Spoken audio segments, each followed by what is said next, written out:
more than afraid I was going to be here, so this is exciting. Oh, wow.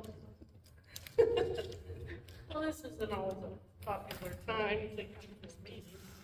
You could be at home in your recliner, have a cold and a bag of chips. But I thank you very much. First of all, my name's Tina Cole. I'm with the Northwest Arkansas Economic Development District. My official title is Community Development Coordinator, but my job is grant administrator. I write grants for the 9 counties and 72 cities that my district represents. So as part of that job, my main focus at my job is mitigation. Because of my background in emergency management, that my job was me before I came to the district. So mitigation is my passion.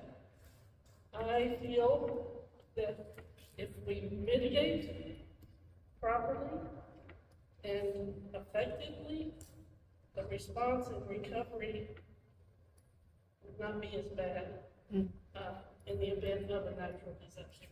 That's my goal, to make our community safer and reduce the risk of severe damages or possible loss of life due to areas of the county or the cities that we could have mitigated and made better and safer. So that's why we're here. Judge Horton put me on the job to write a grant, and we got awarded to develop a hazard mitigation plan for Searcy County. So this is our kickoff meeting. It's more informational at this time on what the process is going to be, why we're doing it, and what the end result hopefully will be if we do it right. And so I want to introduce David Rick from FEMA, Regional Headquarters in Denton, Texas. Could you say his name louder, please? David Wright. R-I-E-F. R-E-I-F. And then Ms. Sam Leeds is with the Arkansas Department of Emergency Management. Once we get this plan written, I send it to Sam and she reviews it, sends it back and says, what the heck's thinking? No better, fix it. And then once I fix it, and she sends it to David, that FEMA, he reviews it, hopefully no setbacks from him. But once he approves it, and the jurisdictions in Searcy County adopts a plan, we're golden. We got a mitigation plan, and if a jurisdiction has a mitigation plan, it makes you eligible for additional funding from FEMA to mitigate projects. Projects can be school safe rooms is a popular one for this program. Drainage projects. I built a bridge in Baxter County with these funds. We do, up here today, some other projects. Any type of flood control projects, and you need to add additional material along the floodways for erosion control. You can do, rebates for tied out things for people's homes or mobile homes or rafters or whatnot. There's all sorts of things you can do as long as it's reducing risk and it's effective. I usually will look at it. It also includes the flooding thing where they can raise the houses. Elevations. Elevations, or they can buy them out and make green space. There's different things like that. Reduce the risk of property and lives from flooding. I like the community safe rooms. They're smaller than like the school safe rooms, but they're very effective. I think every nursing home and trailer parks, child care. Well, can you do individual safe rooms, it's not got storm sewers at your house? Will that or anything like that? There are ways to do that, and everything is a city 525 cost share, so, but there, we have seen that. Arkansas done away with their individual private programs, but they're gonna come back. But this is another project, it's something that's for sure. That was a great program. They got a lot of, safer living homes. And the cool part of that was one person would put the safe room in their house, but they'd open it up to their neighbors. So that did a lot of people than just one thing. So that was great. So any questions on that so far? Why we're here, why we're doing this? Okay. So the next step is,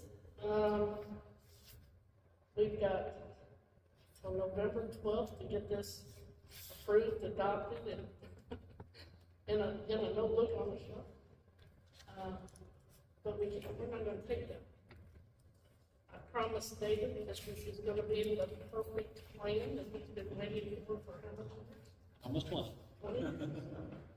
So I told him if that's gonna happen, he's gotta, he's gonna hopefully be at some of our meetings. And Sam too, she's new at Adam, fairly new.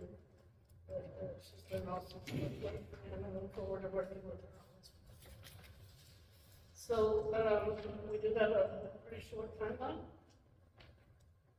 Almost about 15 months. You said it's this November? November 12th, 2020. 25, okay. You scared me for being 24. And then you're gonna do nothing else for mitigation.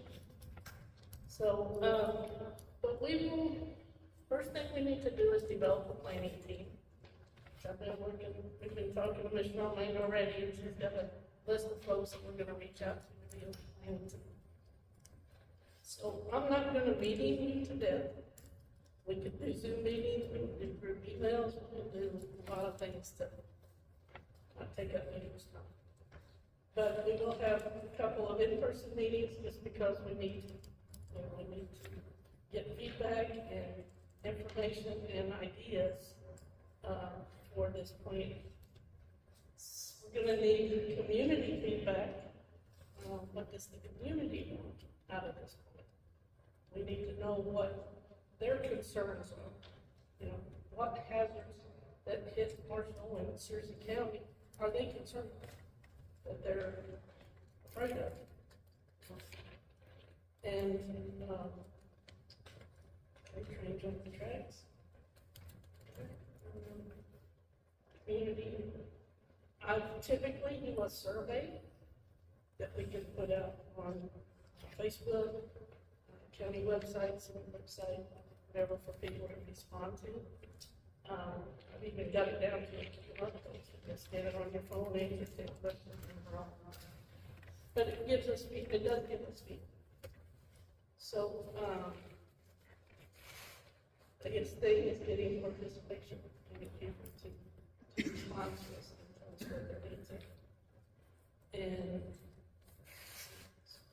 then the planning team will be working on mitigation projects that they want to do before the next updated 5 years that they think they can possibly get done with funding, with help, with assistance, at least knowing what those projects would be.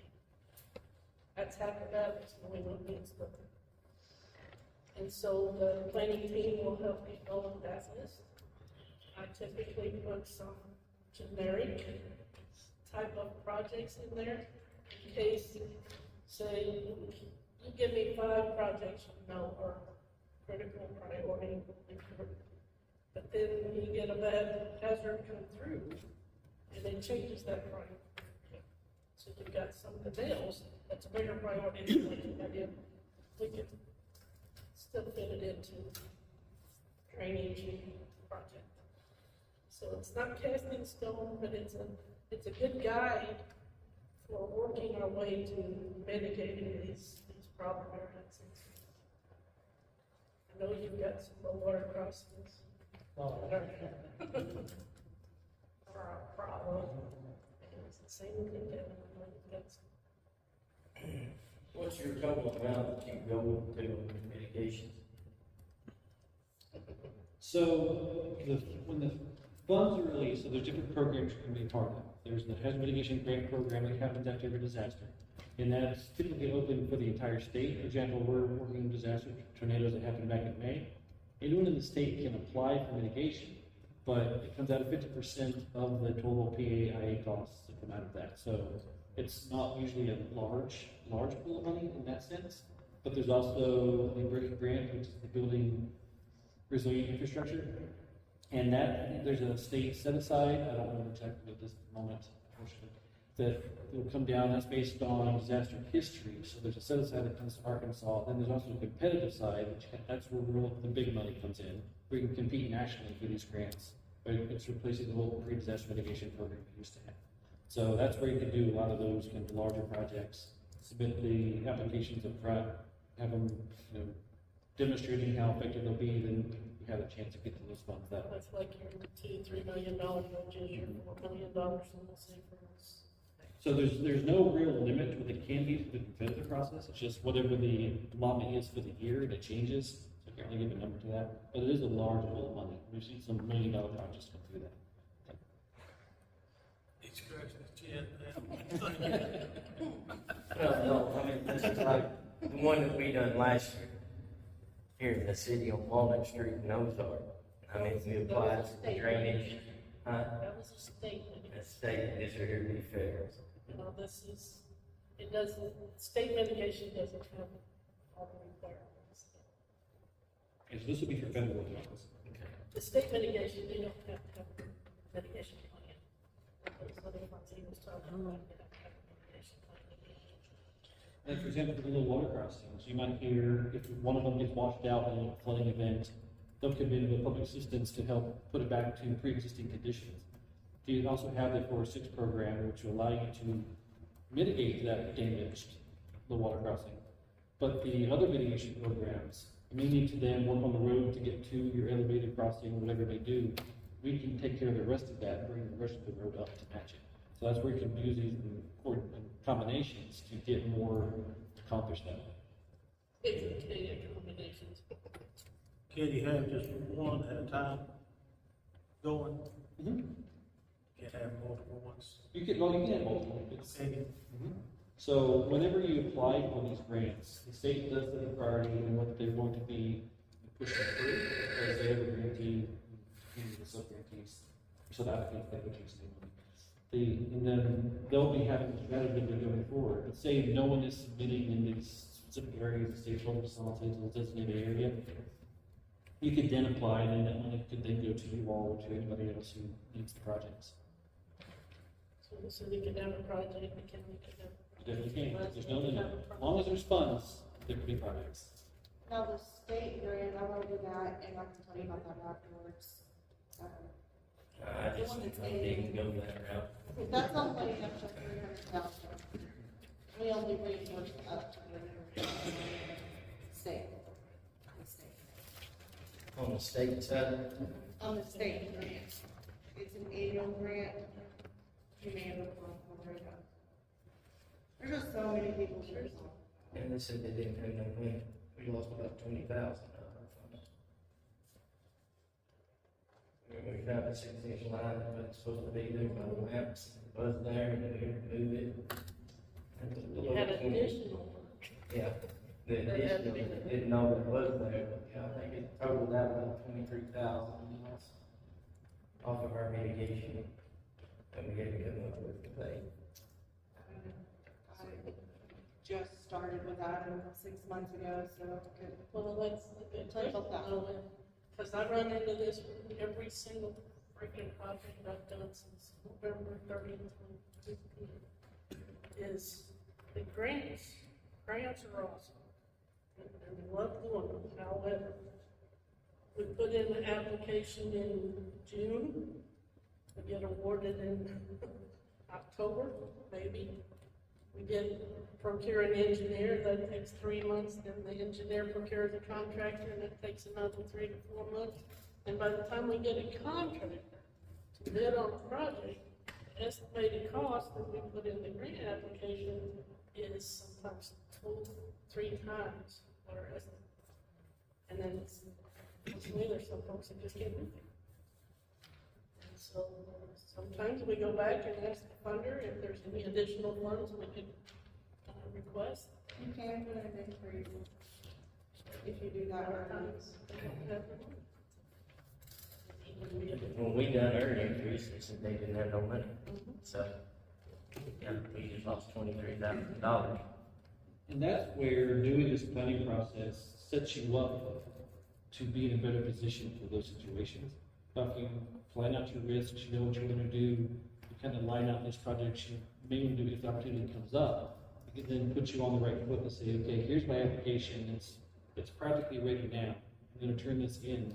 You may have to adjust some things based on timeframes or, different scenarios, but they'll allow you to get that application in faster. So then you can kind of start that clock sooner. So although it may still take some time, it won't be near as long as it would have been had you waited to the end when everybody's submitting something. And be prepared. Get those budget Well, in there early. And I think these mitigation plans, if we've got specific projects listed, kind of gives our government FEMA a heads up that, hey, we're gonna be spending some money. And they can keep that in mind as far as funding, or they may see a project that they think, oh, we need to do this thing. If we can't, so. They don't get it for me. Not true. Any questions?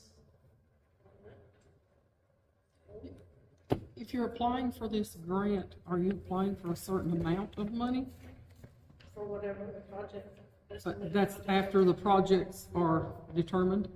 There's no determination of what projects right now? That's all to be set up, is that what you're Well, saying? that's gonna be part of our meetings. Okay. Our planning is, what projects do you have in, Mitigation plans. So that's just all in the. what projects do you think Coming up. Searcy County and whatever city you live in needs? And so the idea behind this, it's kind of a partnership between the federal government and you all, because we know that we can't keep replacing everything over and over because it's not feasible, we just can't sustain that long term. So the idea is we can partner with you to make it better, so we don't have to keep coming replacing the same roads, same bridges over and over again. It'll help everybody. So we said, okay, if you do this, you plan for this, you line out your strategy, how you want to accomplish this mitigation to reduce your risks. We'll come in, we'll pay 75% of that project, or if it gets, the condition of the grant, of course, those sort of things. And that way will help you get to that place. So that when you have a natural disaster, you don't automatically go. Mitigating, you can check that one off the list, even Because a lot of times we're always just playing catch up with natural disasters. We mitigate after it's happened, while FEMA comes in, like, Barron Hollow Road, those side ditches. That was a big mitigation project during that disaster. I mean, and I think in the city, we did some ditches through that disaster, the mitigation. Yeah. I mean, usually it's on those roads that reoccur, we can just be ahead of it. And with some of those low water crossings, if we could include some streamline restoration in there, to kind of reduce that flooding. We need to start improving that. We don't do that here. That's exactly right, though, what you're saying, and you can do that through the BRIC program that isn't tied to a disaster event, but it does get money from disasters across the nation. So that's what you can do, that's ahead of schedule. Or say, like, again, if East County is just north of me that had those tornadoes, if they're not gonna apply for a lot of grant funds, there will be some money available, you can take advantage of that as well. So you can, because it's, again, across the entire state, anyone can take advantage of it. Can you work yourself on the 25%? So, Costing. yes.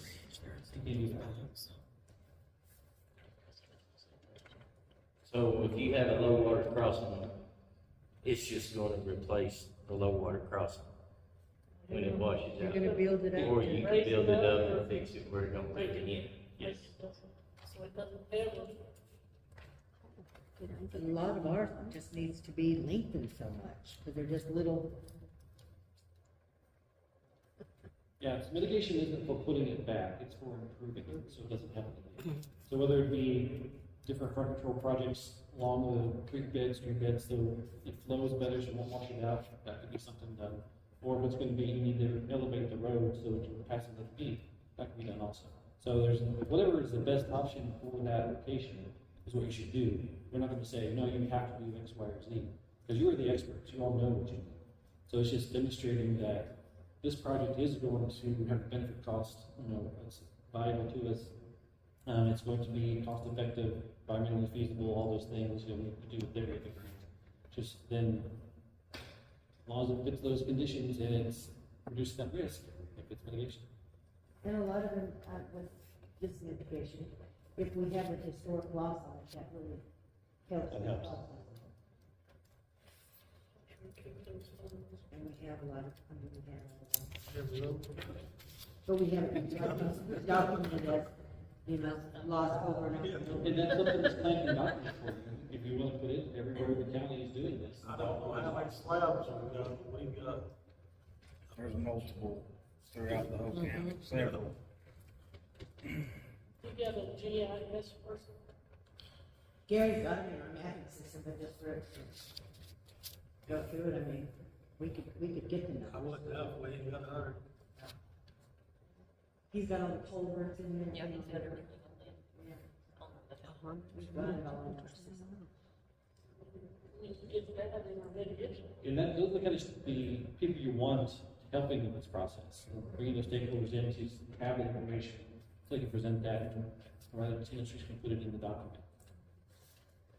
Gary's always on our planning stuff, so we do one just on that.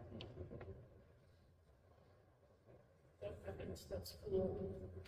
I worked for Baxter County, she had every fire hydrant, fire station, every trailer park, anything that would be affected.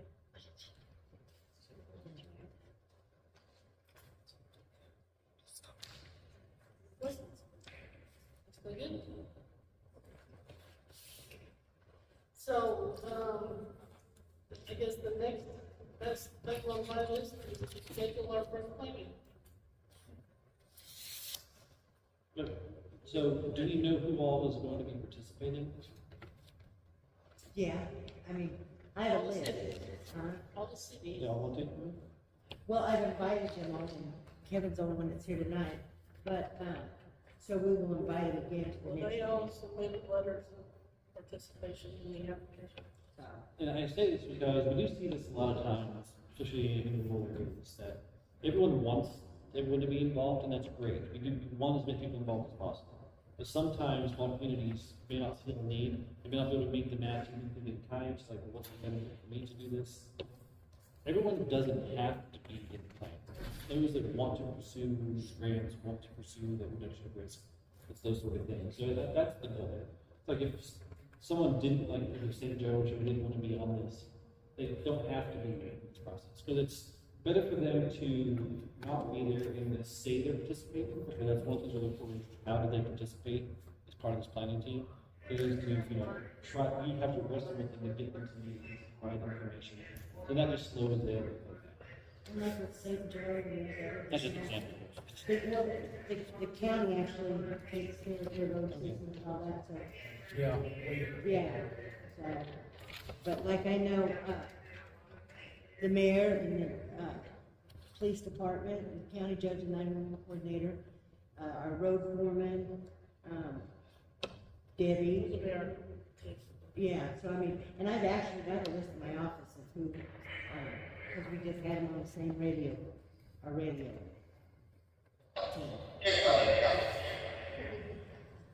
That's your meeting, you have the radio? Everyone's already there? Brand, yeah, our brand new radio. So when we do have our first planning meeting, we will invite all the players to see it. At least get feedback from them whether they want to participate. And then if they don't,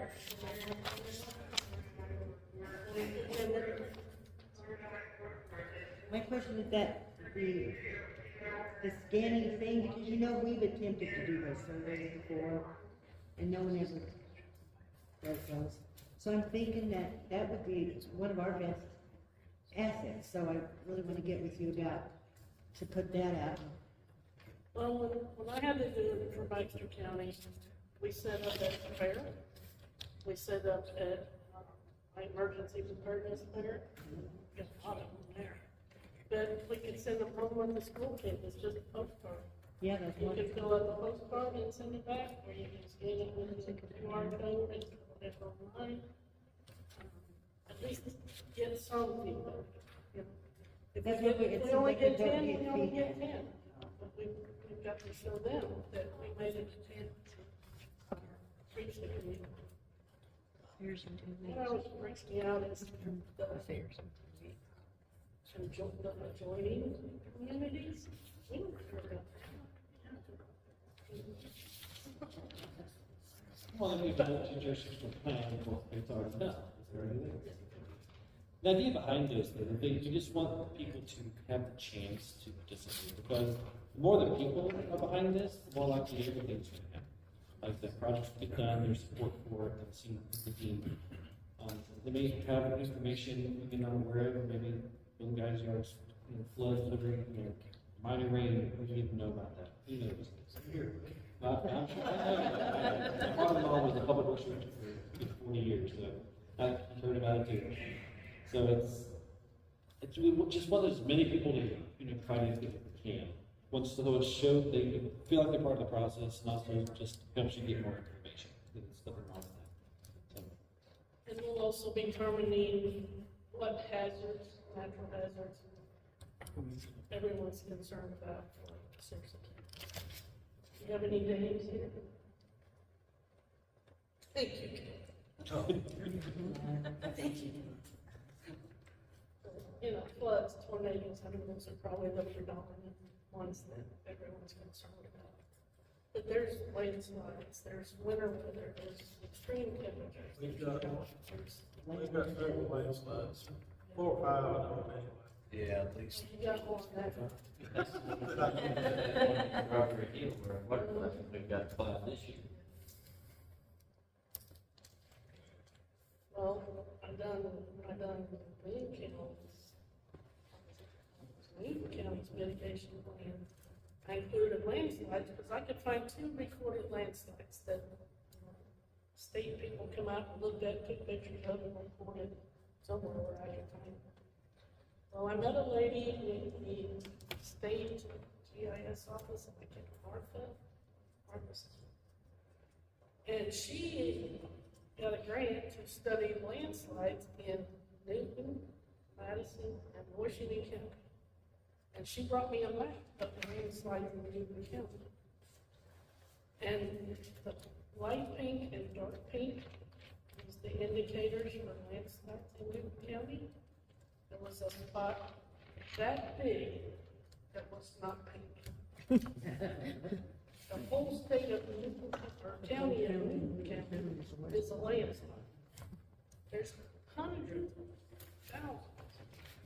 So I'm like, I don't write off landslides because they're there.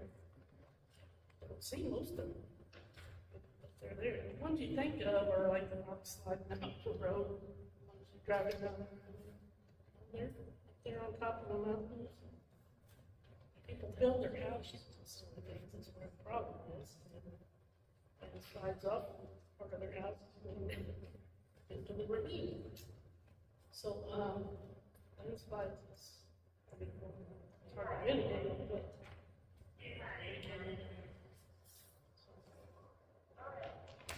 So,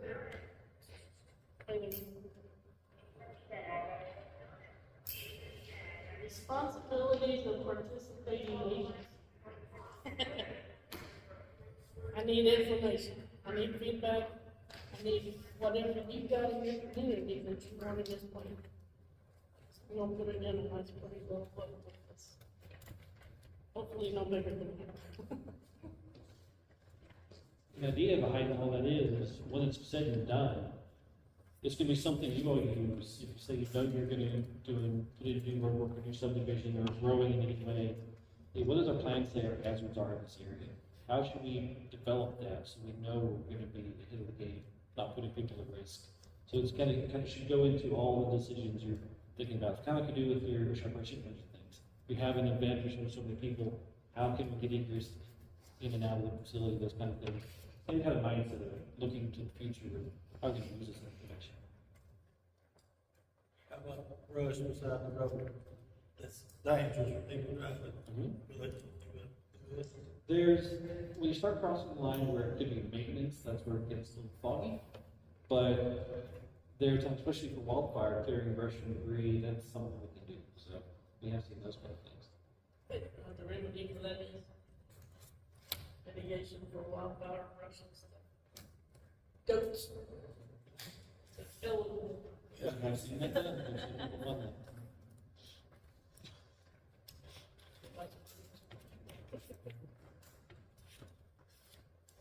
That's where it's really important that everyone is involved, because if Kenny just does it alone, it's not gonna be valuable to anybody. It doesn't do anybody any good. So that's where she really needs you all to bring. That's a good document. That's a really good document. But it can mean more to everyone and more important to the state. Well, and the goal is to have a document that doesn't just sit and collect dust. Drag it out once in a while and say, oh, hey, I remember we put this on this mitigation plan. Let's see where the funding cycle starts, so we can take care of this. Get some help getting inspected instead of coming out of my road and bridge. Public works. These mitigation plans can be part of your overall, plans, or different ones.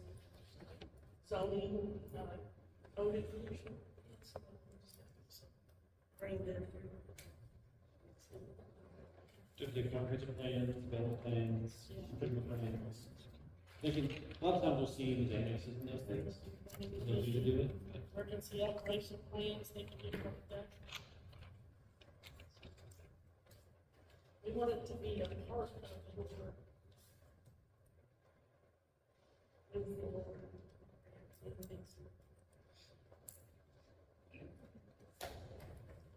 You part. You're moving me down here, dude. I don't touch you. Got a place for you to stay. It's not gonna let me retire. I agree with I'll that. have you on paper, go ahead. Okay. I know some folks, this is hard for them to get, wrap their head around. To me, it's a passion, because I would love to see if a natural hazard came to this community and flooded your streets, nobody was hurt, nobody died. And the property damage was minimal. And then we've been assistance. It's not only a saving time, money, your public safety folks will be overwhelmed, like happens in a natural disaster. It's just As far as your public safety, what all, I mean, whether it's police, whether it's fire, what kind of projects are we looking at to possibility go through? Like fire departments, or, I mean, for mitigation, I mean, is there stuff that you can get that will go on like rescue truck or something, stuff like that? Not through mitigation. Think mitigation, think more prevention. We're trying to prevent damage from happening, so you're building it stronger, you're building it more, more defensible space, those sort of things. If you want to, like, put on, like, more resistant glass and things that are more resistant to debris or those other things, you can do those things, but when it comes to response equipment things, it's not really for that now. That's what the preparedness programs are for, when they handle it.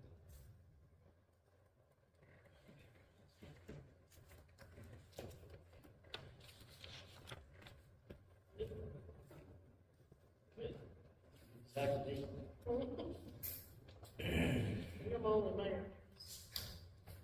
I'm looking at you.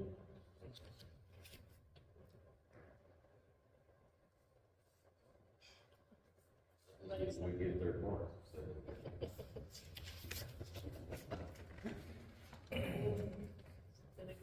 direction everybody's going. Let me ask you, it's illegal to put water off on somebody else's property. So how, and I'm just gonna use, because me and you's already talked about Main Street, where the old cell barn used to be, and it goes down behind there. I mean, every bit of that water comes off state highway, well, most of it comes from the state highway. And it will flood down the road. And we're no, I mean, you can't pass it, nothing like that. If we try to channel this and put it somewhere else, you're gonna put it on someone else's property. Then there's gonna be a liability issue. So how do you go about a mitigation project like a flooding issue to get rid of the water that's there? It could be when you do that project, you build in some hydraulic studies to see how the water needs to move. And then you could say, well, maybe we need some contention ponds along the area to capture some of this water, or put it into some more green space to absorb the water. So I know you have a lot of channels here with the terrain you have, so it kind of makes it difficult. But those are some things you can do, and we don't want you to flood your neighbor, because we know that's a big problem. And we will take that into account when we're looking at what the water's doing. So that is taken into consideration, but I also know that there's a problem where you're flooding those roads, and you need to do something about that. So there's a balance between how much water can you move to make that better, where it is, maybe you can't take all the water off all at once, but maybe through you all doing this, maybe it's the next town that they're involved in, so they can also make a project to tie into that, so that they can pass the water down also, so they can put it into more, a larger area so the ground can flow a little better. Regional fund. And I'm just, pulling out of the air. I'm not sure exactly what would work there, because it's a unique situation. Yeah, but when you got a state highway here, and then you got private property right here, and then you got Main Street right here, and then you've got private property right here, there's no other channels to direct it. And as far as the retention pond, I mean, you're gonna be on someone's private property. I mean, right now, every time it floods, it washes my Main Street, there's chunks of asphalt goes down the road, because it just keeps washing it every time. That's probably gonna be one of them public-private partnerships. Could be, or it could be, if it's such a problem, maybe you just need to elevate the road, so it'll pass underneath. And that's another option you can do. And again, it's It's a state highway. Yeah, state, 99%, they won't touch it. no, in terms of the dirt road where it's getting washed out. Yeah. So maybe that would be the answer. I'm not sure that it would be, but there's a lot of things that go into those questions. And we don't expect you to just come in blindly and just do something if it works. We want you to go in, educate, and that's what this plan is supposed to do, is help you start that. There's actually something that we said, what you just described, all that should be documented. And you should say, this is what's happening, this is how deep it gets. So if we are gonna do something, this is how much water we're dealing with. If we're gonna elevate it, it have to go so many feet high. If we're going to this water, you're saying, well, I can't go to the left because that's private property, I can't go to the right because of this road.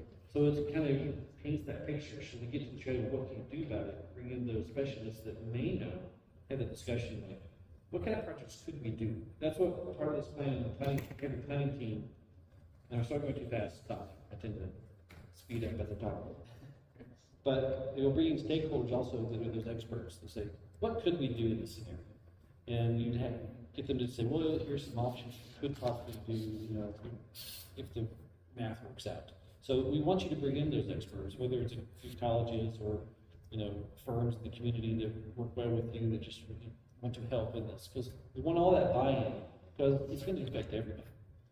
So when we get to that part of developing the project, something that we get 10 days to do, so maybe Because what you just described is something we're missing in every plan we review at FEMA. Like, everyone's giving very general, flood causes water damage, it can be up to 3 feet high, destroys properties, and forgiving. That's the limited stuff we get. That doesn't help it. That description you just gave, you know exactly what the problem is. So that really helps you guide your projects So that you can actually have a good project, demonstrate how the risk it'll reduce, so you can get through these programs, and these grants of competitive nature. You have a good chance of getting those money to do those things. One of the days you better bring a pad. That's Well, and the good part of Searcy County is you're in the regional authority footprint, and they have a new program. That you can apply for funding to develop a preliminary engineering report. And then when you get ready to apply for federal funding, you've already got your engineering report and proposed project that will work.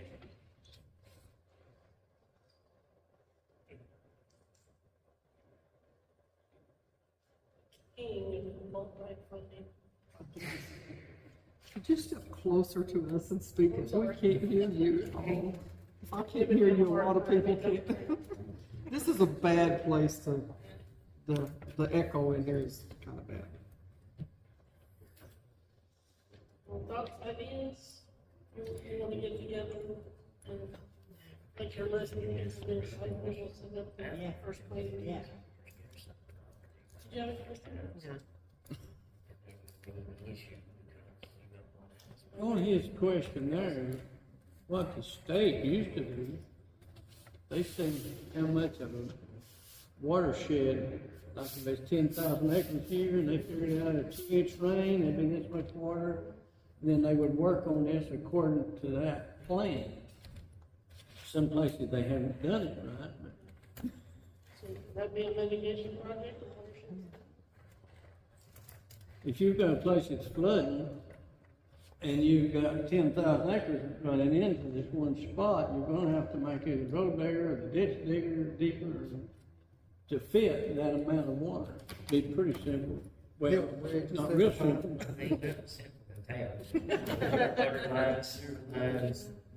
Well, there's nothing simple about when you start building this. It just changes the dynamics of the terrain. Sometimes you don't even know what you're gonna get to. There are funds for studies, and that would be go more into when you're getting your planning grants, you just put that into your scope, say, well, we want to do a plan, but also we need to do an HH study on this area, so you would roll that into the money that we donate to the plan, those sort of things. And this is something that you're gonna be, it's not just once and done, hopefully, because there's always things we can do. So it's gonna be, the plan will have things built into it, and how you're going to upkeep this over the next 5 years, and 5 years after that, and so on. And then it'll just kind of write itself as you use it, and as you use things, you'll be adjusting things, hey, we did these actions, we didn't do these, we're adding this to it. So as it grows and lives and breathes, it's just gonna be a, a document you like the community. So that's gonna change as you go through, and you get additional grants to do the updates. Hey, we need a study for this one road that has a lot of rock slides, what can we do about this? Let's put in a study to do the next update, so we can actually answer this question. Let's do an HH study for this area by the state highway, what can we do about the flooding? So you can do those things.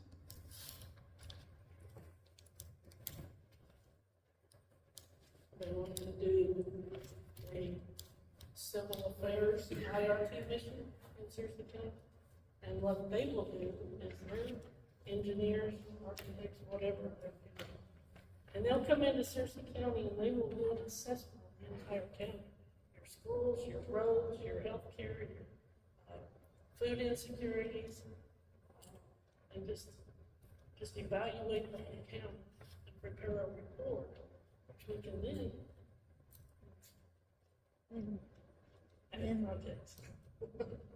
I mean, that's just like high school down there. You get 3 or 4 inches of rain, up to 5, it starts flooding. Yep. I mean, it stays underwater, and water just goes under the doors and right down the hallways. Yep. Because all the water comes right off the state highway. You always take the highway out. well, they dug a hole and built a high school. They dug a hole and built a high school there. Yeah. High school down here. They should have built it up instead. And that's where we may not be able to take care of the highway, but through this grant, you can do some floodproofing of the school. If you know that's going to happen, of course, if it's in session, it's harder to do, because you can't barricade the door against floodwaters when kids are there. But if you know that it's gonna happen when it's not being used, you can either do some dry floodproofing, make sure that the water can't get in, or do some wet floodproofing. If it does get in, it's not gonna destroy the school, it's gonna be a nuisance, but we clean it out and good. So there are some things you can do there. Yep. What you got? Gotta start somewhere. Building a home.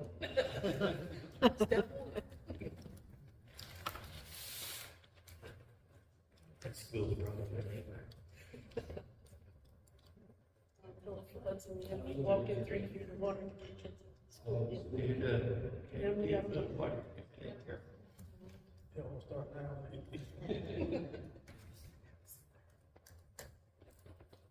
You good? I'm good. Judge, you good? Good. Everybody's good? Get this thing done, get on this list. Got some projects. Yeah. You have projects where you go. I've always got some projects. David, I've got about 100 of them. Are you folks good? Have any questions? We'll be looking to the community for some input, so. Give me what's up there. Good luck, maybe. lady. I don't have anything else. You got any questions? More than happy to answer.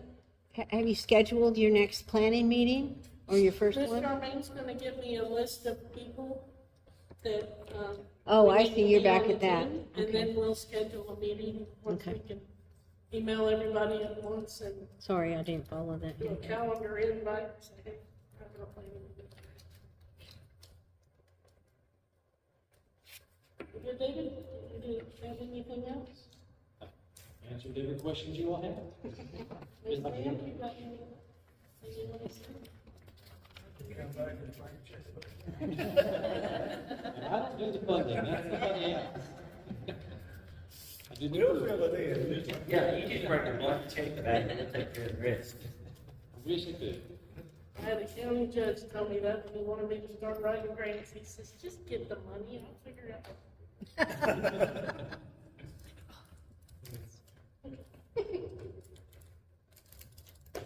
Well, I thank you very much for coming, and I got some cards here somewhere.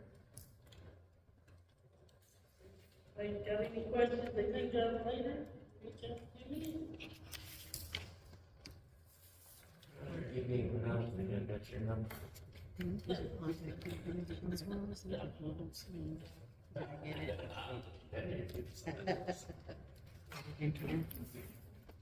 We both have one name, one of us will come up with it. Thank you. Oh,